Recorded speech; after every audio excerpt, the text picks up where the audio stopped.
indeed. Where you want to go, over there?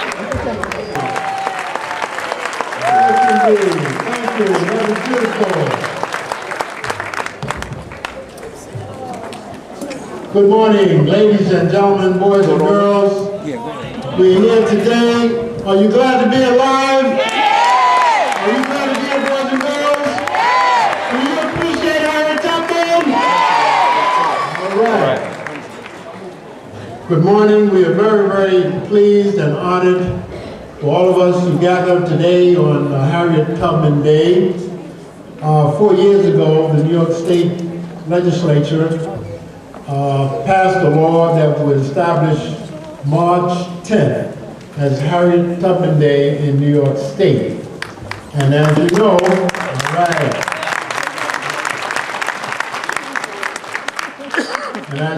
every year we celebrate on March 10th. However, because March 10th is on the weekend and we wanted to use the school and we wanted all of our school children to participate, we're celebrating it on March 9th. But the actual day that the legislature proclaimed is actually March 10th. I think Harriet Tubman will let us do that. That's okay with Harriet. Now, just before we get into the program, I want to see if you're paying attention your weight. Whenever I say the word celebration, you're going to respond by saying Harriet Tubman. All right? Yes. So no matter what I'm saying, you have to have celebration? Harriet Tubman! All right, now you got to stay sharp, but you never know when I'm going to say celebration. Harriet Tubman! Okay, you got to be on your toes. I want you to be sharp here. Don't let me say celebration in the Harriet Tubman! All right, don't let me say that word and you not respond. It's like we abolished the N-word. You're going to invoke the T-word. Right. We're going to substitute the N-word with the HT word. Ain't that right? Yes. Celebration. Harriet Tubman! All right. You sharp this morning. We're up early. And today is really a magnificent day. You know, throughout history, there are so many unsung heroes and heroines. Black people who've done extraordinary things in order to bring about our freedom and fighting for our equality and fighting for justice in this country. We would have to celebrate every day. Harriet Tubman! We would have to celebrate Harriet Tubman! every day if we had to recognize all of our brothers and sisters who have fearlessly struggled, fought, died for our freedom. There's one among them stands out. Oh, beautiful lady, courageous lady, fought her way out of slavery. Now, for most of us, just to steal away and to go through the woods and the swamps and to hide from the slavers and to deal with nature on our street without any kind of travel, no horse, no communication, just stealing away for freedom. And to be able to successfully achieve that, move out of slavery up to the north and become a free person, and then to go back 19 times, they say, maybe more, to go back and to bring out your family and to bring out your other brothers and sisters and to make them come out when they didn't want to come because they were scared. Can you imagine becoming free, then going back into slavery and bringing out some of your brothers and sisters, and then going back and coming out and going back, risking your life time and time again? That is some kind of lady that needs to be celebrated. Right.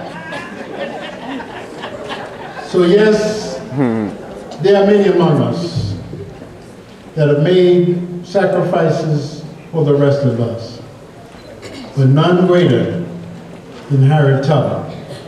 Oh, not only was she a conductor on the Underground Railroad. Now we know what the Underground Railroad was, right? Yes. Yeah, those were those stops. Those were the abolitionists. Those were the people that wanted to support in different ways brothers and sisters coming out of slavery. So there was different places that they knew about. There were secret places No one was aware of what they were doing. And they would be able to stop at these underground stops on the railroad as they moved closer towards freedom, towards the north. And so she was a conductor. She would take her from one spot to the other spot to the other spot until they got into a place called freedom. So she was a conductor on the Underground Railroad. It wasn't a train, it wasn't a bus, it was brothers and sisters stealing away from one place to the other, trying to avoid being killed by the slavers, moving at night, you know, sleeping at day, hiding away at day, moving at night. And these different stops of the abolitionists who supported that all people should be free, supported Harriet Tubman and all of the others who were involved. There were abolitionists throughout the South and in parts of the North, but very few had the courage of a Harriet Tubman. Very few. She's a very unique lady. And she didn't stop there. She was involved in the war for the Union side. She was a soldier. She was a nurse. She was a spy. She was whatever it took to get her people free. She deserved to be celebrated. Well, that's why we're here this morning, to celebrate Harriet Tubman. Give yourself a hand. Give yourself a hand.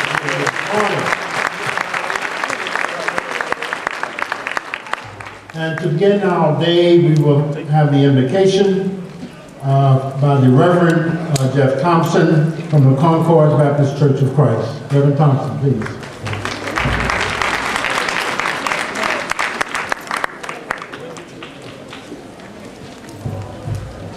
Let us bow and pray.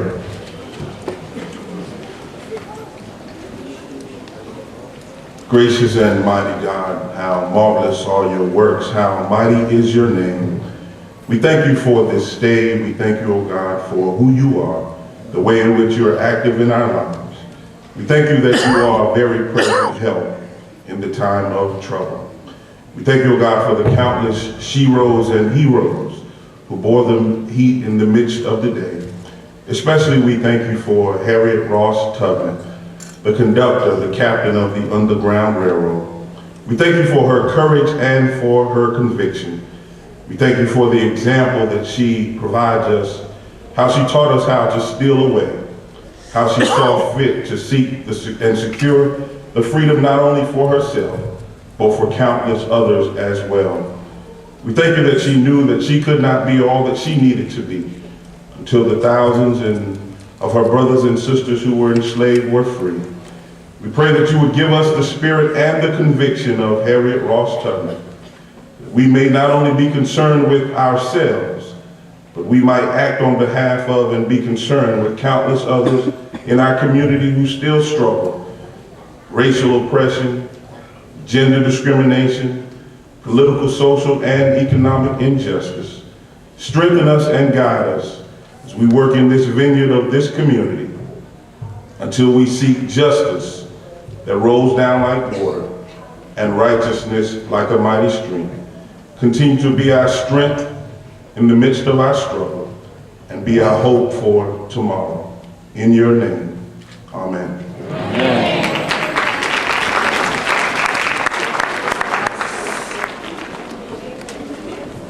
And Taniqua Stevens. Taniqua Stevens will lead us in the Black National Anthem. Give her a big hand. Good job.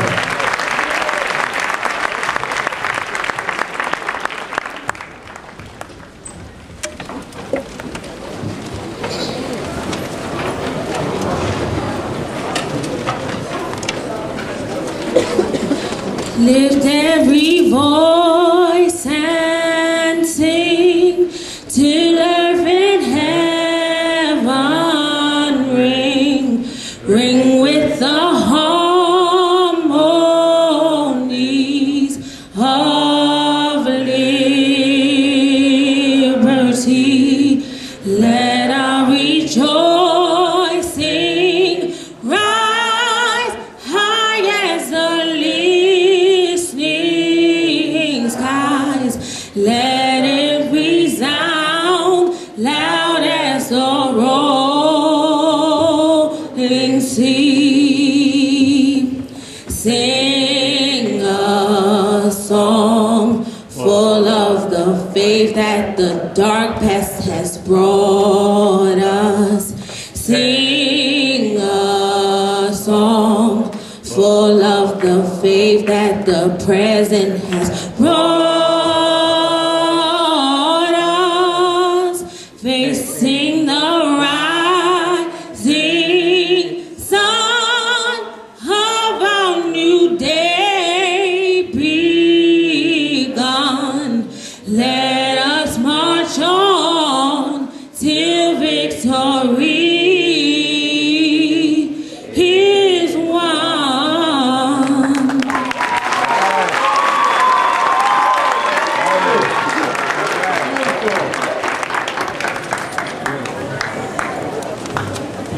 Thank you, Reverend Thompson, and thank you to Mr. Stevens for the very beautiful rendition of the Black National Anthem. We're all very proud of you, Tanico, but I'm sure none more proud than your principal, who is here, and he will bring greetings. Thank you for hosting and being a very gracious host and being a leader in our community. Mr. Spencer Holder, principal of Boys and Girls High School.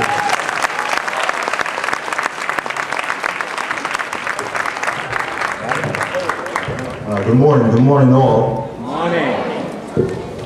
Let's give another round of applause to the fantastic students at Boys and Girls High School. Mr. Stevens, and of course our vocal group, and our fantastic jazz band. These youngsters are just a few of the many talented young people we have in this fabulous learning community. I want to thank a few people and recognize, first of all, thank you to Councilman Alaban, of course, and his staff. They've done so much for Boys and Girls High School and continue to support our mission and our vision. We want to thank them for once again choosing Boys and Girls High School as the venue for this magnificent event. I see our Brooklyn Borough President is here. Mr. Marty Markowitz, and we can't thank him again. He also attends many of our events and has provided us both monetary and, of course, emotional support for the past many years. We want to thank him. We have, again, I'm trying to get everybody, our Assemblywoman, Annette Robinson, thank you, Annette, for coming today. A little bit shaky, nervous here. Superintendent, our regional superintendent is here, Dr. Marcia Lyles. Dr. Lyles, can you stand up? Is she here? I saw her earlier. Thank you for coming today to Boys and Girls High School. I want to also thank our Inspector Brawler. He's in the back from the 81st. We love you, and I would love to be able to come back again. Thank you. Celebration? Celebration? Celebration? All right. You have been a marvelous audience, and because, give yourself a hand. Marvelous, marvelous. And you have enjoyed this experience. And we're going to do something here that I heard there's a reverend I know who used to say that one need not be immortal in order to be profound. Outstanding community leaders who's just going to give you a snapshot of some things that we're doing that you need to know about. This is part of our Reclaim Our Community in memory of Harriet Tubman. And there is such a thing as the Coalition for the Improvement of Bedford-Stuyvesant, been around for a few years. It's co-chaired by Jim Robinson and Colvin Granum. Mr. Granum is the president of Bed-Stuy Restoration Corporation. So in a few minutes, Mr. Colvin Granum is going to come forward and tell you something about CIBS, the Coalition for the Improvement of Bedford-Stuyvesant. So stay put, or if you got to move out quietly. Mr. Colvin Granum. Mr. Colvin Granum. Yeah. I'm going to be quick, and I too just want to commend all the young folks who are here.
bless you.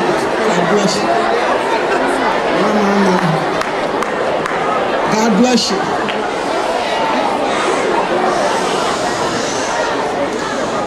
God bless you. They call me Black Moses. They call me Moses because I lead. But there's a difference betwixt me and that Moses man. When I was born, I was called Mena. See, children in slavery, which I was born into, you didn't have no rights. In slavery, you don't have no choices. You can't go to Mickey D. In slavery, ain't no Burger King to have it your way. In slavery, ain't no Air Jordans. You don't get no sneakers. In slavery, ain't no electricity. In slavery, where's Ashley? Hold it up and let the children know what I'm saying. In slavery, no electricity, so it ain't no TV. Hold it up, Ashley, let them see, ain't no cell phone. In slavery, you don't have no choice. Star, hold it up. In slavery, wasn't no toys. Only toys we had was our faith. In slavery, thank you, young ladies. In slavery, the only thing we had was these shackles. Shackles. Keep us from running. Yes, they have them for youngins too. They had shackles for youngins, men folks, grown folks. And slavery was hard. Slavery means that you could work in the field, but you can't eat the crop. Slavery means you can't love one another unless you be sold. Slavery means they strip you of your soul. Slavery means they tried to, but they didn't win. Slavery means all folks fighting together gonna rid this world of this ugly institution. Slavery.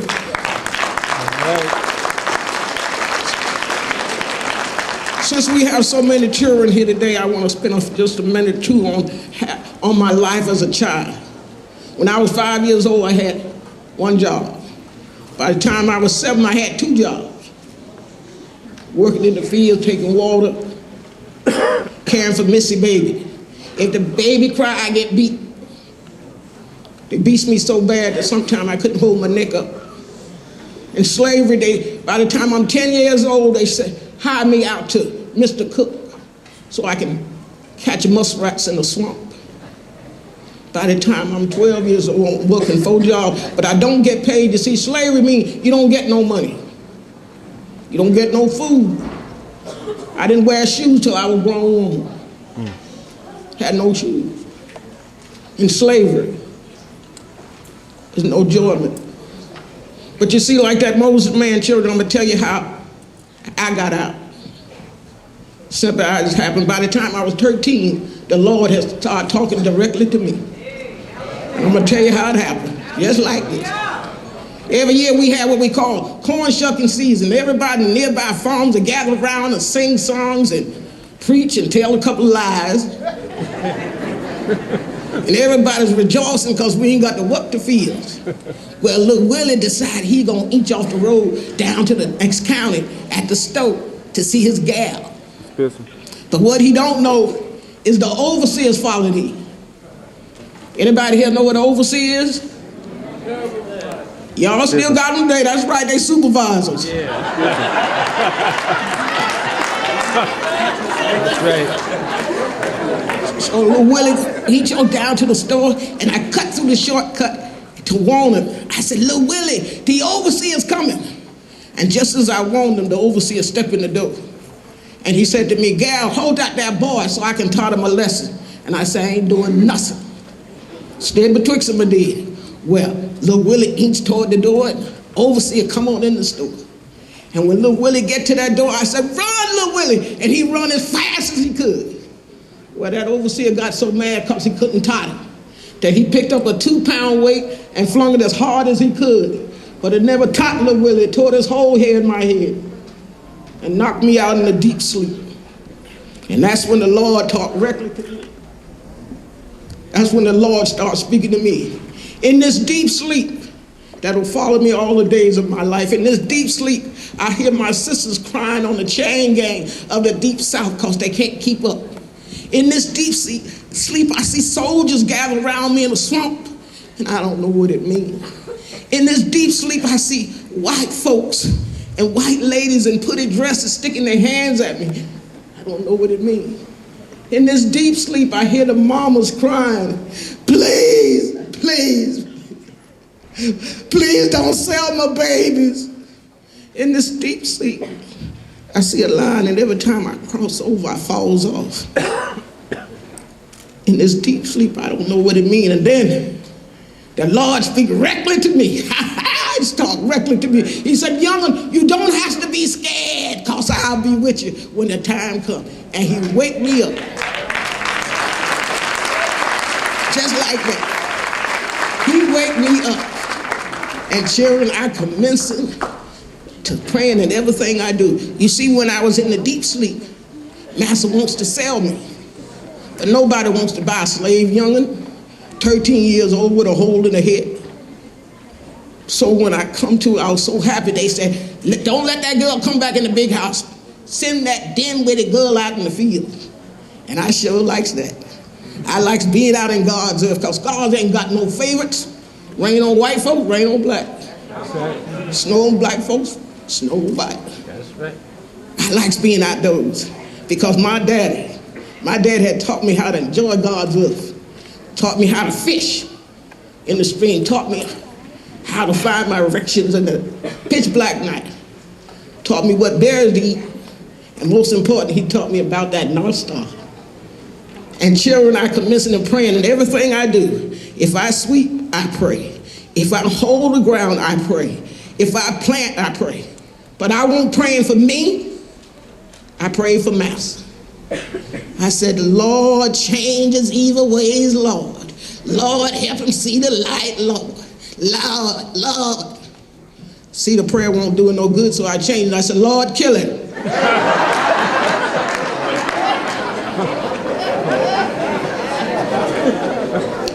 All right, now.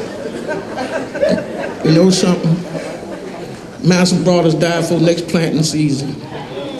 And I grieved something awful, but I know it was better him than me. All right. New master, Doc Thompson. He won't much better. But he says to me, I could buy my freedom. I'd hired me a lawyer man, paid $5. Why can't I be free? He said, long time ago, you were supposed to be free, but some folks messed up the papers, and I'm still a slave. So I raised $300. I said, Doc Thompson, I wants to be free. Here's my money. And he said, Harriet, that ain't enough. But he lets me have my own cabin outside the plantation. I work real hard and save my money again, and I buy me 2 oxen and work the land. And by, I takes me a man, John Tubman, and he used to laugh real pretty. And he had a right to, because he could read and write, and he was free. And being I was a slave didn't seem to bother him none. Whenever I talk about being free, what you won't be free for? You can't take care of yourself. You got a hole in your head. Said I'm too dumb to take care of myself, that I'm dumb like old Kojo. They said, Kojo's so dumb, you tell a joke, he laughed 1 month later.